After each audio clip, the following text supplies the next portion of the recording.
Hello everyone, welcome to back my channel. तो देखिए अभी क्या है ना कि ईवीएस में जो होता है पक्षियों की जो चोंच कैसी होती है, ईवीएस में ये पूछता है। ठीक है, किसी पक्षी का नाम देगा और ये पूछ देगा कि इसकी चोंच कैसी है, या फिर मिलान करने के लिए दे देगा। ठीक है, तो हम इसके बारे में बात करेंगे। पहले तो हम बात करते हैं जो चील और गिद्धबाज, ये तीनों के बारे में बात करते हैं।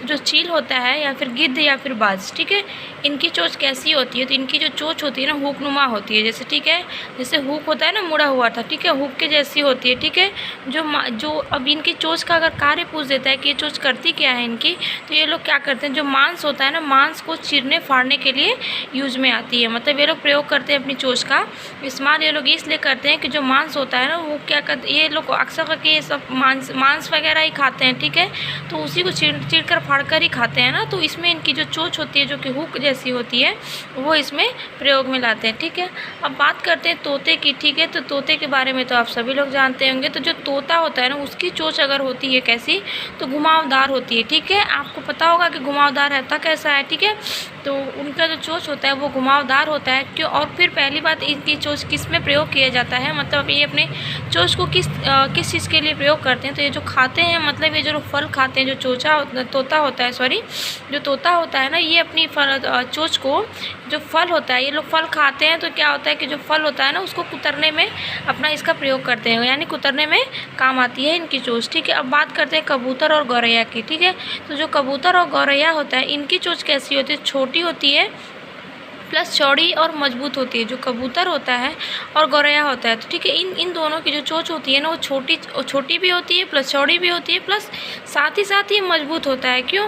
क्योंकि ये क्या होता है ना कि इनकी जो चोंच होती है, ये दोनों गौरैया जो होती है या फिर कबूतर, ये अनाज वगैरह खाते हैं। ठीक है, तो अनाज जो होता है वो सॉलिड होता है, तो इसका क्या होता है ना कि अनाज को तोड़ने में इनका चोंच जो होता है प्रयोग में करती हैं लोग। ठीक है, अब बात करते हैं मछली पकड़ने वाली जो चिड़िया होती है। कुछ चिड़िया ऐसी होती है ना जो मछली पकड़ती है। ठीक है, तो जो मछली पकड़ने वाली चिड़ियों, जैसे कि सारस, बगुला आदि की चोंच कैसी होती है? तो इनकी जो चोंच होती है ना, वो लंबी और पतली सुई जैसी होती है। ठीक है, कभी कभी देखे होंगे जो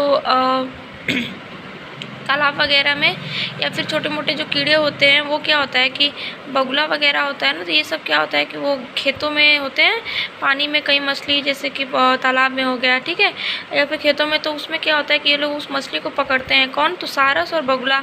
इनकी चोंच कैसी होती है? तो लंबी पतली सुई नुमा होती है। ठीक है, सुई की जैसी होती है। ठीक है, अब बात करते हैं जो कुछ पक्षी ऐसे होते हैं जिनकी चोंच में क्या होता है, निस्पंदन प्रणाली होता है। ठीक है, निस्पंदन प्रणाली कौन कौन से में होता है? यानी जो पहली बात तो निस्पंदन होता क्या ये जान लीजिए। तो निस्पंदन वो होता है ना जिस चीज़, कोई भी चीज़ रहेगी उसको छान कर, ठीक है, छान कर उसको खाने योग्य बनाना या फिर यूज में लाना, उसको निस्पंदन कहते हैं। ठीक है, तो जो ऐसा कार्य कौन करता है, तो कौन कौन से पक्षी ऐसे हैं जो करते हैं? तो हंस, बत्तख, ये क्या होते हैं ना कि ये अपना कुछ भी, जैसे कि अपना भोजन यानी आहार जो होता है, ये क्या करते हैं कि निस्पंदन के माध्यम से करते हैं। यानी जो ऐसे पक्षी क्या करते हैं, पानी में जैसे कि कुछ भी होता है, जैसे पानी में क्या हो गया कि आसपास रहते हैं, पानी जो होता है ना, ये बत्तख हो गया और हंस हो गया, ये पानी के आसपास ही रहते हैं। क्यों?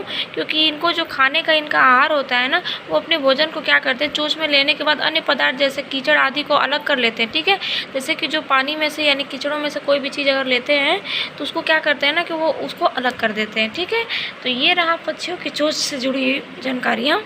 ठीक है, आई होप आप लोगों को समझ में आएगा। अब निस्पंदन प्रणाली को कहते क्या हैं, तो उसको फिल्ट्रेशन सिस्टम भी बोला जाता है। किसको? तो जो क्या बोलते हैं, निस्पंदन प्रणाली है।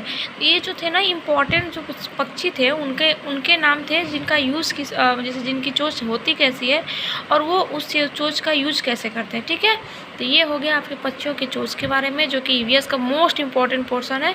ठीक है, आई होप आप लोगों को समझ में आएगा। Thank you so much, enjoy your day.